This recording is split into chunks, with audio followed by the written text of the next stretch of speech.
one of the things you said earlier was, when you're around somebody, you can feel like, oh, you're more peaceful. And I was over at Lewis's house the other day. And a few years ago, we were together and he was on my podcast. And then after we were talking about relationships, and I could tell like there was some chaos and stuff, right? Like he was saying it to me, but there was an underlying energy. And then when I just saw him this past time, a couple of days ago, I said, man, like you feel different. Like your energy feels different.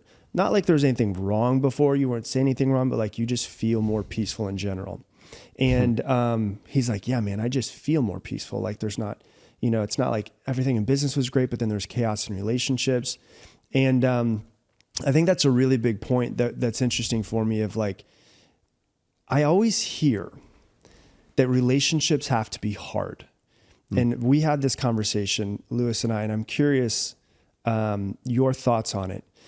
Do you feel like a good relationship has to be hard? Because anytime I hear someone's been together for 40, 50 years, like, oh yeah, it was so hard. It was so much work. Not saying that it doesn't require effort, but do you think that a great relationship has to be hard? Like that's a prerequisite?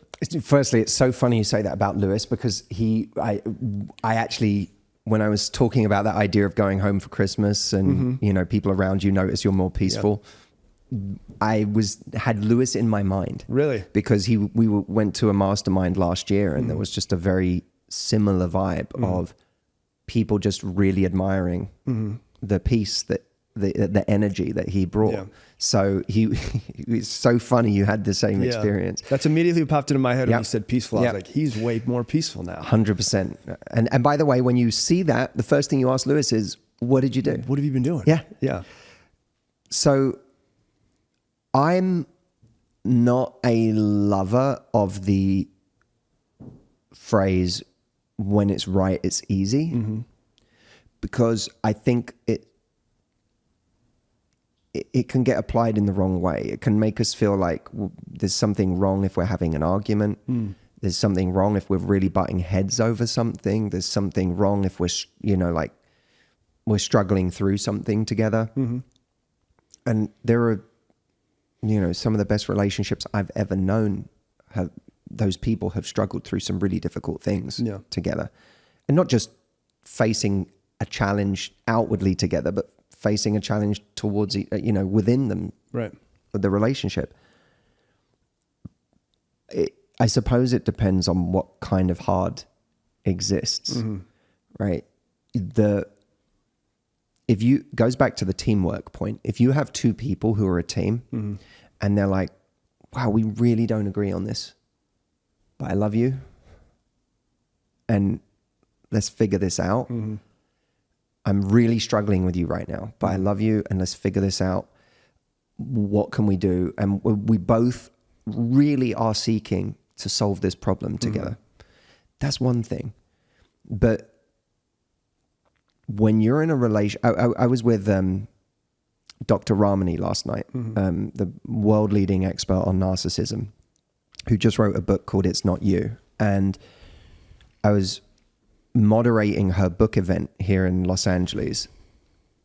And one of the things she was talking about was this idea of love as sacrifice, compromise, and accommodation. The belief that love is giving your all is something that takes a very dark turn in narcissistic relationships. Because if your relentless propensity to give and to accommodate and to compromise for someone and to sacrifice for someone meets a force that endlessly takes, then in a relationship like that, it's not one day I'll give enough that they'll finally see my value. One day I'll compromise enough that they'll finally compromise too, that they'll finally reciprocate. It's just a vacuum and it will devour you. It's like, there's a woman who wrote the book on the opioid crisis. I wish I could remember her name. But she said, with opioids, people think there's like the typical thing with drug addiction is that there's a rock bottom. When you hit that rock bottom, you ricochet back up. But with opioids, there is no rock bottom. You find out that rock bottom has a trapdoor, and that trapdoor has a basement, and it just keeps going. And that is the same in these kinds of relationships. Yeah. There is no rock bottom. This person will destroy your life. So some beautiful relationships are very hard at times because life is very hard. And we all come up against situations where life offers challenges to our relationship. You two really love each other and you want to be together, but you've got a while that you have to do long distance before you can be in the same place. Me and my wife, Audrey, we were long distance for a good 2 years. Her being in London and me being in Los Angeles. Nothing about that was easy. It was hard, but it was a hard that we were willing to do together. So if we'd have told ourselves, if it's, if it's the right thing, it should be easy, we would have missed out on the love of our lives. But what's the hard? And do you whether the hard is out there or in here and between each other, how do you approach the hard? Do you approach it as a team? Do you approach it with a growth mindset? Because if you do, I think that hard it actually ends up becoming the thing that you look at as a representation of how strong the relationship is. Right. Without that hard, you often never really know, for as long as it's just plain sailing. Yeah. If you're anything like me, your brain is not one that is naturally just calm. You get triggered.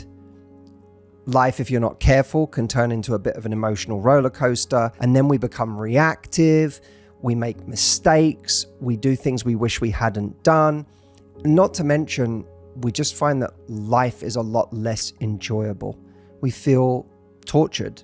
We feel unable to enjoy our day or be present. I've had that feeling so many times in my life where I'm not able to really enjoy the moment in what I'm doing because I'm just spiraling emotionally. It's because of this that I created a concept I call emotional buttons.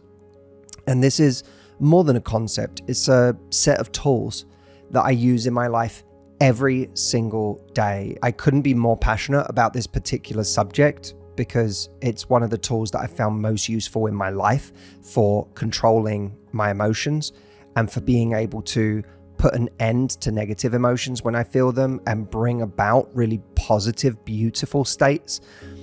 I'm saying this because over the last 17 years, I have been teaching a session on my retreat program all about emotional buttons as a tool and how to use it. And so many of you have DM'd me over the years saying that you struggle with anxiety, many struggle with depression, many struggle with self-doubt, and don't know how to get out of those states. So I wanted to do something for a limited amount of time where I took my session from the retreat on emotional buttons and shared part of it with you free of charge so that you can just experience this tool for yourself. Whether or not you get to a retreat, I want you to be able to experience this tool. Of course, my hope is that you come and join me on the retreat because it's truly a life-changing program, and this is one of many tools I give you. People fly from all over the world to experience it, and you can experience part of that literally right now by going to insidetheretreat.com, which is where I have put this session temporarily for you to go and experience it. So maybe you're in an emotion like that right now and you want to change it, then perfect. The timing is amazing. Or maybe you just know you have a pattern of being on these emotional cycles in your life and you know you're going to need it again an hour from now and tomorrow and the next day, in which case you can watch it multiple times before it disappears. No matter what, go watch it while it's there. It's at insidetheretreat.com, and you'll see what I mean when I say that this tool has changed the lives of thousands of people who have been to a retreat, who are now out there using it in their daily lives. It's good because it doesn't have to be easy. It doesn't have to be hard. But the main thing I keep hearing behind everything that you're saying is there needs to be somebody who's on your team. It needs to be a joint venture, and you've both got to be willing to put in the effort when the effort is needed. And I think what's really important about that is, I think one of the things that holds a lot of people back in relationships is communication and vulnerability. I think that a lot of relationships that I had in the past that I was a part of ruining was me not being able to open up because of, childhood trauma that I had. I kind of had this subconscious feeling of like, if someone loves you, they're probably going to leave you, just because of patterns with my dad.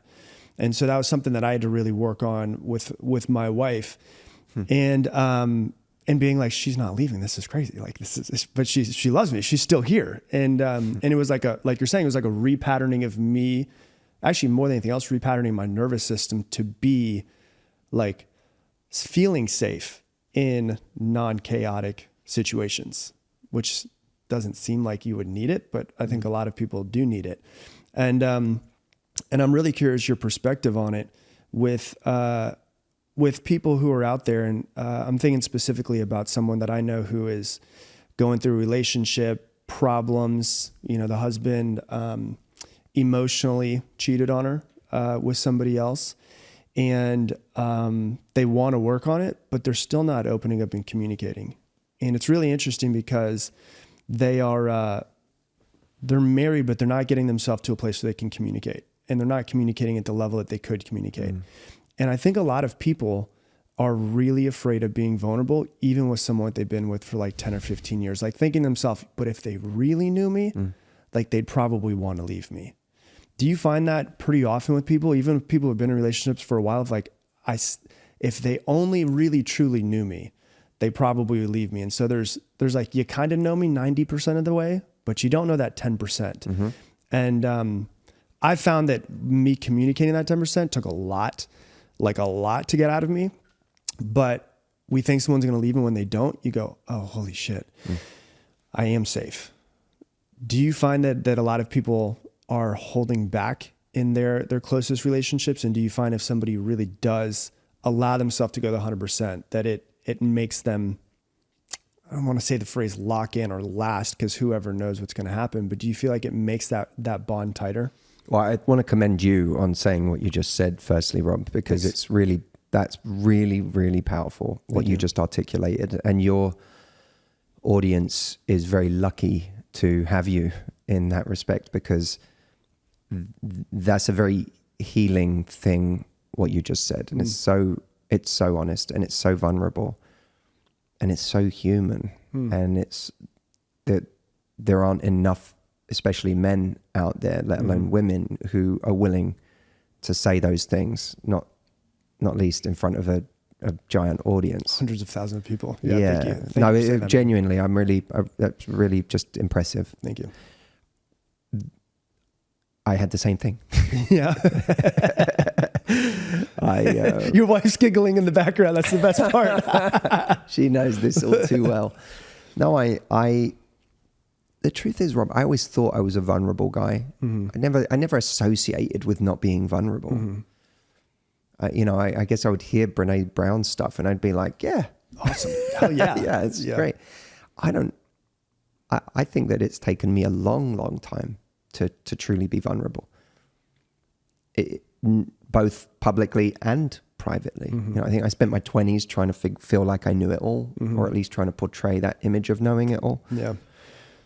And it wasn't that I was, what I was doing, I was very aware that what I was doing was helping a lot of people, but I just also knew that there were parts of me that I was worried the audience wouldn't like me or love me anymore if they knew those things. Of course, if I showed those weaknesses and those flaws.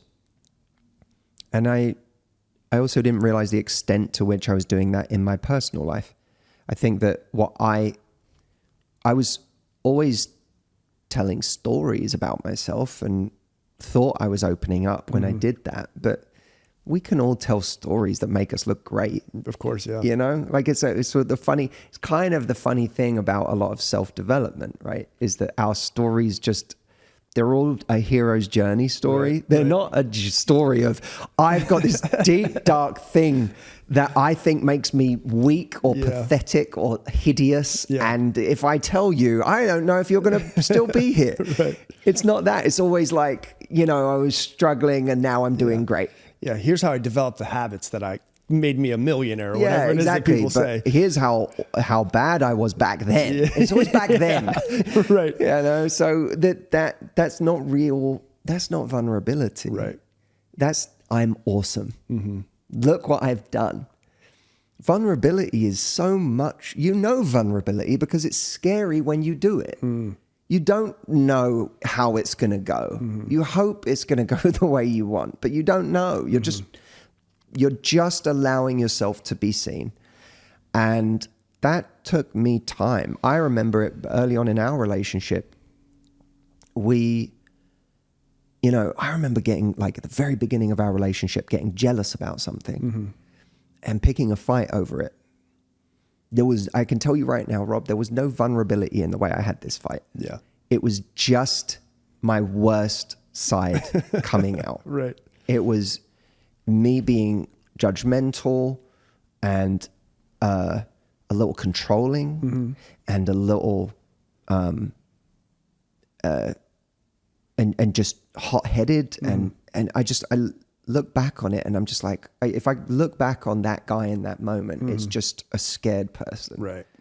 Or it's a person that feels like in that moment they're not enough or they're threatened. Their safety is threatened.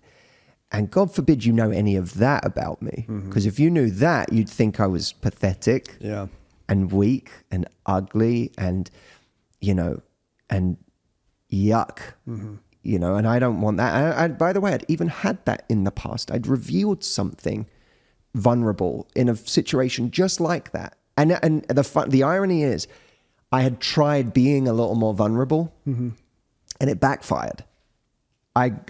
Someone literally looked at me and told me that it made me unattractive. Really? Oh, so it's even worse. And it really, for a minute there, it really messed up it took the most scared part of me and it rewarded its belief that if you let this stuff out, this is going to go horribly for you. Right. People say they want vulnerability. No, they want great. Yeah. They want strong. They want, I'm a warrior who cries in sad movies sometimes. And I am never doing that again. Yeah. That is the last time, and so that unfortunately kind of re-wounded me in that area. And I had to learn that with my wife when we were dating, that I could be more honest about something that had hurt me or scared me, and that she wouldn't run away, but she wouldn't stay and now think that I was unattractive. Because that was in some ways just as big a fear, right? Right. You'll still be with me, but now you'll be looking at everyone else as more exciting than me. Yeah. You'll lose respect for me in some way. And now the outside world, other men, will remain mysterious and attractive and strong from a distance. Right. And I'm the weakling that like that's the core of this thing. And if I'm that, then it confirms everything I think about not being good enough, and you won't think I'm enough, and you'll eventually have contempt for me, and you'll leave me, or you'll cheat on me, or you'll flirt with other people, or what. There's a whole 1,000 teenage feelings. Yeah, of course. In there. And I had to bit by bit learn to allow myself to actually be seen and to understand that by being seen for those, I want to say darker parts of me, but not just darker in the negative sense, but just those more raw and vulnerable parts of me, I had to learn that she wouldn't just stay, but that it wouldn't erase all of the other things she saw me as. It wouldn't erase all of the times I had actually been very sure of myself, or confident, or, you know, playful, or sexy, or, you know, bold. It wouldn't suddenly make her go, no, none of those things are true now that I've seen this. Yeah. It would just be a way of her fully holistically seeing me and integrating all of that. You know, it's work that there are psychologists out there doing with people, is that, you know, shadow work that helps them integrate their darker parts into themselves, right? So that when I look back on that thing that I did that I feel shame for or regret for, instead of detaching myself from that and fracturing myself, I can view that holistically, and I can view it as part of me and integrate it. I can see what was going on behind that led to the action that I now regret or despise or don't, you know, can't stand to associate with, but I see the me behind that and what was really going on, and I can integrate that part of me and still find a way to love and have compassion for that part of me. Well, what if you applied that to your partner too? What if you gave them the opportunity to fully integrate all of you into their vision of you and, and the relationship and who they see you as, and to truly view you holistically? What I learned was that rather than this one thing that came out in that moment becoming the truth of who I am, like, uh-oh, she found out. Instead, it was, oh no, it's like I have this, you know, object, and I turned it and it shined differently on this side. And if I turn it again, it shines different. And this is all of you. It didn't erase the other parts. It just allows me to see you for the whole that you are, and love you even more. And when she extended compassion even to the parts of me that I was at the time unable to extend compassion to myself for, that for me was an extremely healing thing. And it makes me sad to think of the version of me that never experienced that. You know, if there was a world where I never came across the person, the learnings, the tools to do that, and went through life thinking that I was having these kind of open, vulnerable relationships, but never really getting to the good stuff, never feeling totally seen, never feeling totally accepted. It makes me feel so sad for that version of me. And I feel sad for that in other people who are in marriages who feel like, God, if you only knew, you would hate me, or you would despise me, or I wouldn't be good enough for you anymore. If we can start to encourage people to, first try to make peace with those parts of themselves so that they can begin to view themselves holistically, instead of allowing this thing to be the one truth of who they are, and even to have compassion for the thing that was behind that action and where that came from. If we could do that for ourselves first, and for many people they're able to do that through therapy, then it also allows them to bring that to their partner in a way that your partner's still, some of that they're going to have a reaction to. And let's face it, some of us have done things in relationships that would hurt our partner to know, or it would, it's like even more difficult when it's like the thing that I am judging myself for is something that could damage our relationship or will damage our relationship. But the danger is that we spend our whole lives having fractured ourselves and never giving our partner the chance to see who we really are. And the irony, we could do a whole other episode on this, but the irony is that when we're able to truly be vulnerable, not just I did this, or this is something in my past, but this is all of me that was behind that, and this is where I believe it comes from for me, and this is what I'm scared of, and this is what I'm still scared of today, and then it allows our partner to actually start to contextualize some of the things that we have done in our life that we have maybe hated ourselves for or regretted or felt shame over for a very long time. But with greater context, someone else can help us also to offer some compassion to ourselves. Yeah, that's so fucking good. Just like, cause when you actually sit and think about it, it's like what we're all looking for is love. And what we're really looking for most of the time is just love from ourselves. And I think a part of that is just acceptance of all parts. But sometimes we need someone to be our mirror. And I think that maybe one of the most important parts of being in a real deep, intimate relationship that nobody actually ever talks about is that if you can get yourself to the point where you can speak vulnerably, fully 100%, the parts that you don't love and accept, if you can see that person love and accept that part of you, it allows you to get the healing that you were never able to get to yourself. Yeah, we do have to do a whole other episode.